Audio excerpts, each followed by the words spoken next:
فقط بیا دعوا رو نگاه کن، الانه که بزنه تو گوشش.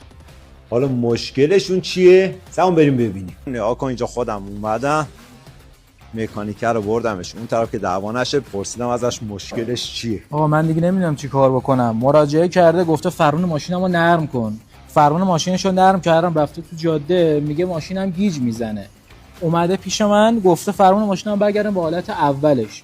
برش کردم به حالت اولش، میگه نمیتونم دور بزنم، فرمون ماشینم خیلی سفته. چاره کار اینجاست. بیا اینجا. شاسی رو میگیری آزاد میکنی، فرمون با یه انگوش دیگه میچرخ، دوباره شاسی رو میکشی،